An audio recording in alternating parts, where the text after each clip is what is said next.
Bonsoir. Comme l'avait annoncé la direction de la météorologie nationale, d'importantes pluies accompagnées de fortes rafales de vent de niveau orange touchent depuis hier plusieurs régions du nord, Tanger, Tétouan, Al Hoceima en particulier. Dans la cité du Détroit, les précipitations ont atteint 30 mm. Les riverains craignent d'éventuelles inondations et appellent leurs concitoyens à la prudence. Un reportage de Farid Reichou, le récit est de Hind Ben Abnbi. Des pluies diluviennes, voilà ce que vivent les Tangérois depuis 2 jours. Pour la seule nuit dernière, la ville du Détroit a connu plus de 30 mm de précipitations. Des pluies qui ont inondé les grands axes de la ville et qui rendent la circulation plus difficile. Il faut faire attention avec ces fortes pluies, se préparer à la possibilité d'inondations, à des glissements sur la route. Les automobilistes doivent être prudents. Cela fait 2 jours que les pluies sont très fortes à Tanger. Il y a aussi des vents forts. Alors il faut faire attention. En effet, de fortes rafales de vent de niveau orange entre 75 et 95 km/h sont prévues jusqu'à demain à Tanger, mais également dans de nombreuses provinces environnantes, notamment l'Araïch, Fassanjram, Djirif, Nidq.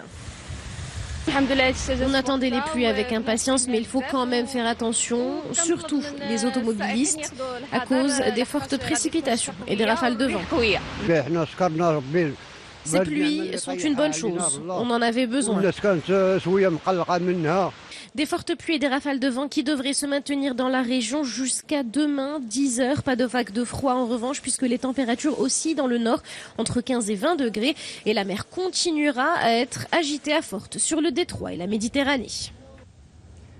Et dans la même région, les averses couplées au vent violent perturbent la circulation aussi bien terrestre que maritime. Comme vous allez le voir à Al Hoceima, les bateaux de pêche n'ont pas pu quitter le port aujourd'hui. Le vent cause le déferlement des vagues. Et sur les routes glissantes, le risque d'accident est accru, notamment au niveau des zones montagneuses. Un reportage de Fouad Azzouzi et Mohamed Hajjoub, Rita Saha pour le récit. Des bateaux à quai, une légère houle qui prend peu à peu de l'ampleur. Au port d'Al Hoceima, c'est le calme avant la tempête. Ici, comme dans de nombreuses villes du royaume, l'alerte orange a été déclenchée. De fortes pluies et vents de plus de 95 km/h sont prévus dans la région. Une annonce qui a paralysé temporairement l'activité des pêcheurs. Il y a 2 sortes de vents, les vents d'est et d'ouest. Ici, Al Hoceima, ils appellent ça norte, en rapport au nord. Ce sont des vents d'ouest qui viennent du nord. Quand ils soufflent, les pêcheurs ne pourront rien attraper. Mais si ce sont des vents d'est, eh bien la pêche peut être fructueuse. Dans le monde entier, Al Hoceima inclus, la vie des pêcheurs dépend donc de la météo.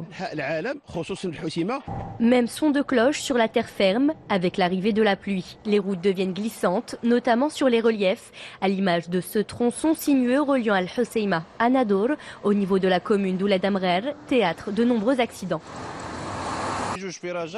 Ici, il y a 2 virages très dangereux. Quand il pleut, même faiblement, on déplore de nombreux accidents, parfois mortels. Et ceci malgré les panneaux d'indication.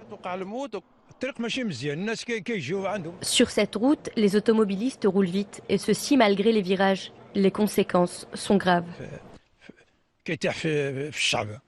Il est donc conseillé aux usagers de la route, surtout en cas d'intempéries, de ralentir sur ces tronçons, mais également sur les principaux axes routiers. Peu importe la météo, la vigilance est donc de mise. Les automobilistes sont d'ailleurs appelés à contrôler régulièrement leurs pneus et l'état de leur véhicule pour circuler.